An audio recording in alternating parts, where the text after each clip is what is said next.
is clear, the earth is full of a sunny cheer. Spring has sprung, it's finally here. Hello everyone. The barrel of growth illustration has been, I would say, definitely one of the most, if not the most helpful thing to me to be able to allow me to understand what happens in landscapes. And so I've got other videos on this same concept, and so maybe I'll make a playlist and collect them all together for those of you who want to watch several of them back to back to catch the different ways that I talk about it. But I do want to talk about it this time specifically in June, and what that looks like this time of year, because it changes every month of the year. You get the different factors that affect plant growth, which I'm going to go through. Don't make fun of me. My guys this morning, I went through this with them as well, and they really thought my barrel was a bad barrel. But if you just stay tuned and watch this whole video, I think you'll come to appreciate my barrel drawing. So what is this? It's a barrel. These are slats in the barrel. Some of them are not all the way up. Why? Well, because let's go ahead and fill some of these in. So one plant growth factor, or factor that affects plant growth, including grass, shrubs, trees, is going to be temperature. I'm going to try to make it thick so that you can see it on the video side. Temperatures right now, we're at great temperatures, like the best temperatures all year for growing things. The high 80s, maybe low 90s. Once you get up into the high 90s, this temperature is going to come on down because things can't grow so well. Well, they actually can grow really well as long as there's plenty of water. We'll leave that for another time. Temperature right now is really, really good for growing things. So you could grow all kind of stuff. If the barrel holds growth, temperature would be allowing the most amount of growth, this barrel to hold the most amount of growth as possible. Your plant to be able to grow and hold as much growth in it as possible, because, man, temperatures are doing great. I'm going to put clay on this one, and I'll explain why. You could also call this soils.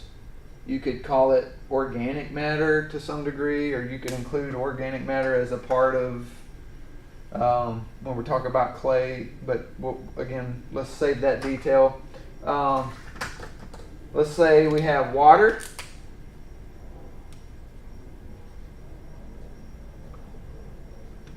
And last but not least, well, I'm going to do pink again. Sun. And yes, that's very different than temperature, even though there is a strong correlation.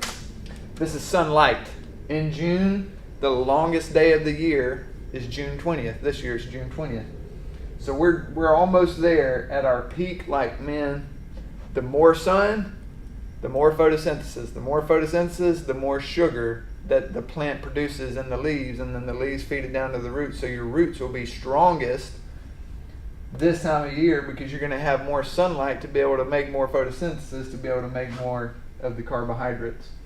So sun is doing really good, temperature is doing really good. Water, even though we've gotten a lot of rain the last 2 days here, sometimes you can water so much. Water sometimes can be the most limiting, oftentimes, and really we're going to talk more about these two right now than anything. If you water too much, then your roots aren't going to have enough oxygen, and it's not going to grow. So there's a balance of water, of not doing too much and not doing too less, not insufficient amounts. You got to get your water right. Clay, if your temperature, man, you got great temperatures for growth. You got a lot of sunlight right now. We've been getting a lot of rain.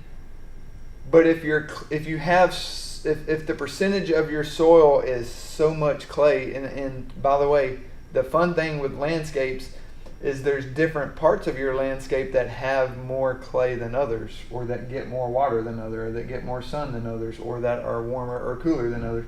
So every part of the landscape is different and has variations within it. But for there's hot spots in people's yards where when the contractors left the soil in a certain way before the guys came in and put the sod on it, or the seeds. Those hot spots are going to be the areas that aren't doing so well, or we could say traffic. If you have a place where your children are playing a lot, or the dog is running in a certain part of the yard a lot, then the more clay you have, the more compact it's going to be. The less when it does rain, or when you got good temperatures and sun, those spots are just going to be worse. And so considering putting thin layers of sand, not thick, but thin layers of sand can really help. Especially if you're able to till it in, but that's not usually possible. But just adding a thin layer of sand can really help things to grow. A good sandy clay mix is always good for growing things. This is really, really, really the big one that I like to talk about a lot, because for most people that just is going to be what it is, and they're not going to want to take the time to think about or spend extra money on the sand. I mean, water's not cheap, and a lot of you know that from your water bill. But I still have to be the messenger to say that water this time of year, it's going to keep on coming down. And it's going to become even a bigger deal than your clay, to where it doesn't matter how, even if you have the perfect amount of soil. Let's say you've got a really good sandy clay mix, like the best yard possible, the most amount of growth that any soil could produce. Well, because it's so hot, I don't know about your yard, but for my yard, I've had to start watering some, and I didn't have to the whole year until just a couple weeks ago. Water is going to be the most limiting factor all summer. We get to September, we get cool nights, things start shutting down. October, November, December, January, February, March, things don't grow a whole lot. April and May is when you first get to kind of see, how did we finish the year last year. And then May and June, those are the 2 best months of growth. That's why I want to sound the alarm now that it's really time to be thinking about soil for some of you, but especially water for all of you, that if you want the most amount of growth, water is going to be your most limiting factor. So let us know if you have any questions about how much to water. Long story short though, well no, I'm not going to go into that now. Let us know if you have any questions about water. We'll be glad to answer, and thank you for watching this video. Sure, you don't want to be the hibernating sort, so children take heart. The winter will end, the grass will grow green, and the sunshine again. The seasons will change, what joy it'll bring when we dance